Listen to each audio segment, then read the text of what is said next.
नमस्कार मित्रांनो. 10वी नंतर घेतलेला निर्णय तुमचं पूर्ण करिअर बदलू शकतो. ITI की डिप्लोमा हा फक्त कोर्सचा प्रश्न नाही, तो तुमच्या भविष्यातील लेवलचा निर्णय आहे. आज आपण दोन्ही कोर्सची माहिती पाहणार आहोत. ITI हा 10वी पास, काही ट्रेड 8वी नंतरही तुम्हाला प्रवेश मिळू शकतो. प्रवेश हा मेरिट किंवा ऑनलाईन फॉर्मद्वारे तुम्हाला भेटू शकतो. ITIचा कालावधी 1 वर्ष किंवा 2 वर्ष. इलेक्ट्रिशियन हा साधारण 2 वर्षाचा असतो, कारण आपण आता इलेक्ट्रिकल ट्रेड बद्दलच बोलणार आहोत.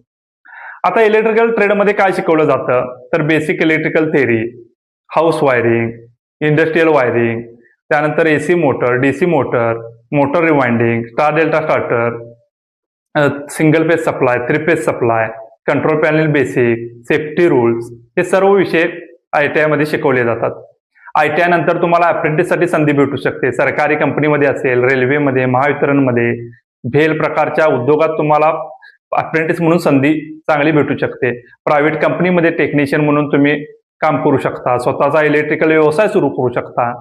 त्यानंतर ITI नंतर तुम्ही डिप्लोमाला प्रवेश घेऊ शकता. ITI नंतर तुम्हाला डायरेक्ट सेकंड इयरला सुद्धा ऍडमिशन भेटू शकतं.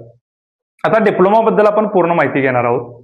10वी पास नंतर डिप्लोमाला ऍडमिशन भेटू शकतं. 12वी सायन्स नंतरही तुम्हाला डिप्लोमाला ऍडमिशन भेटू शकतं. हा 3 वर्षाचा कालावधी आहे. 6 सेमिस्टर असतात. यामध्ये विषय असतात electrical machine, power system, transmission, distribution, substation, switchgear आणि प्रोटेक्शन, बेसिक इलेक्ट्रॉनिक्स, PLC आणि automation basics, estimation and costing. आता डिप्लोमा नंतर तुम्हाला संधी ज्युनियर इंजिनियर म्हणून, साईट इंजिनियर म्हणून, सुपरवायझर म्हणून, गव्हर्नमेंटमध्ये JEE एक्झाम पात्रतासाठी, MSc रेल्वे, PUC परीक्षेसाठी. पुढील शिक्षण तुम्ही डायरेक्ट सेकंड इयरला BE किंवा BTechला घेऊ शकता. त्यानंतर पगाराची जर तुलना दोन्हीच्या मध्ये करायची झाली तर ITI हा 10,000 ते 11,000 सुरुवात, 10 ते 18,000 सुरुवात भेटू शकतो. अनुभव असेल तर 25,000 ते 35,000.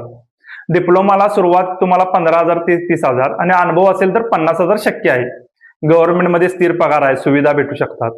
आता दोन्हीमध्ये जर फरक बघायला गेलं तर ITI हा स्किल आधारित आहे आणि डिप्लोमा हा टेक्निकल प्लस थिअरी आधारित आहे. ITI हा लवकर कमाई करणार आहे, तर डिप्लोमा मोठी ग्रोथ आहे. ITI काम करणार आहे, डिप्लोमा काम सांभाळणार आहे. महत्वाचा सल्ला तुम्हाला असा आहे की जर घरची परिस्थिती कमजोर असेल तर ITI करून अनुभव घ्या आणि नंतर डिप्लोमा करा. जर तुम्ही अभ्यासात ठीक असाल थेट डिप्लोमा करा.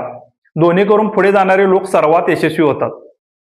आता तुम्हाला मित्रांनो, करंट छोटा असो किंवा मोठा, लाईट पेटवण्यासाठी तो आवश्यक असतो. तसंच ITI असो की डिप्लोमा, तुमची मेहनतच तुमचं आयुष्य उजळणार आहे, हे लक्षात ठेवा.